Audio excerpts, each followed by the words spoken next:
আওয়ামী লীগের সম্ভাব্য বিশৃঙ্খলা প্রতিরোধে ফতুল্লা ইউনিয়ন শ্রমিক দলের বিক্ষোভ মিছিল। দেশজুড়ে নিষিদ্ধ ঘোষিত সংগঠন আওয়ামী লীগের সম্ভাব্য নাশকতা ও বিশৃঙ্খলা প্রতিরোধ এবং সাধারণ মানুষের জানমালের নিরাপত্তা নিশ্চিত করার দাবিতে নারায়ণগঞ্জের ফতুল্লা বিক্ষোভ মিছিল করেছে ফতুল্লা ইউনিয়ন শ্রমিক দল।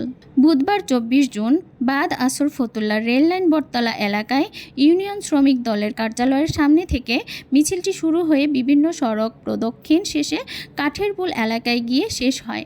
এই সময় নেতাকর্মীরা বিভিন্ন স্লোগান দেন এবং জননিরাপত্তা বজায় রাখতে প্রশাসনের প্রতি আহ্বান জানান। মিছিল পূর্ববর্তী সংক্ষিপ্ত সমাবেশে সভাপতিত্ব করেন ফতুল্লা ইউনিয়ন শ্রমিক দলের সভাপতি মোহাম্মদ বাদল প্রধান।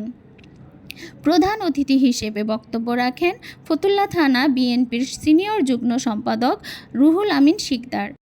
যারা দীর্ঘ 17 বছর এদেশের মানুষের জান মাল নিয়ে বিভিন্ন সময় ষড়যন্ত্র করেছে, যারা মানুষের বাক স্বাধীনতা কেড়ে নিয়েছে, যারা খুন করেছে, যারা বাংলাদেশের মানুষের গণতন্ত্র কেড়ে নিয়েছে, বাংলাদেশের ভোটাধিকার কেড়ে নিয়েছে, সেই ফ্যাসিস্ট যারা 17 বছর এদেশের মানুষকে নিরাপদে চলতে দেয়নি, নিরাপদে কথা বলতে দেয়নি, তারা 5ই আগস্টের ছাত্র জনতার গণ-অভ্যুত্থানের পরে স্বেচ্ছায় তারা বিদেশ চলে গেছে।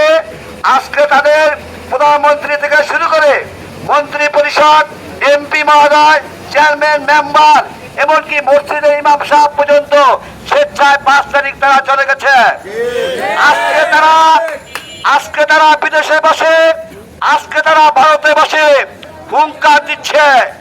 আমরা স্পষ্ট ভাষায় বাংলাদেশ জাতীয়তাবাদী দল স্পষ্ট ভাষায় বলে দিতে চাই, 17 বছরের আপনারা এদেশের মানুষের নির্যাতন করেছেন, প্রাণ রক্ষার্থে আপনারা স্বেচ্ছায় চলে গেছেন, আজকে হুঙ্কার দিচ্ছেন।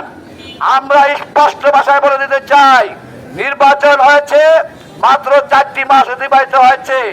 একটি বঙ্গুর অর্থনীতি প্রতিটি প্রতিষ্ঠানকে এই 17 বছর ফ্যাসিস্ট শেখ হাসিনা ধ্বংস করে দিয়ে গেছিল।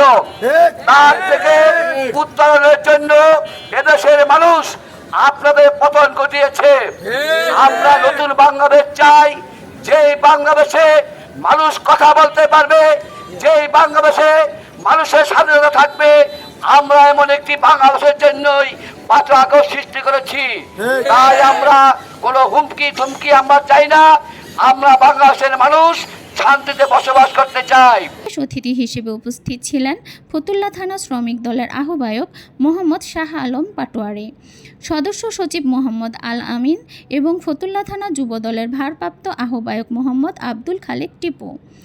এছাড়াও উপস্থিত ছিলেন ফতুল্লা ইউনিয়ন শ্রমিক দলের সাধারণ সম্পাদক আমির হোসেন মোল্লা, কুতুবপুর ইউনিয়ন শ্রমিক দলের সাধারণ সম্পাদক মোহাম্মদ আব্দুল মান্নান, এনায়েতনগর ইউনিয়ন শ্রমিক দলের সভাপতি মোহাম্মদ বাবুল আহমেদ, কাশীপুর ইউনিয়ন শ্রমিক দলের সাধারণ সম্পাদক মোহাম্মদ মামুন মুন্সি, বক্তাবলী ইউনিয়ন শ্রমিক দলের সভাপতি মোহাম্মদ শরীফুল ইসলাম অনু এবং ফতুল্লা ইউনিয়নের 5 নং ওয়ার্ড শ্রমিক দলের সভাপতি মোহাম্মদ দেলোয়ার হোসেন সহ বিভিন্ন পর্যায়ের নেতাকর্মীরা।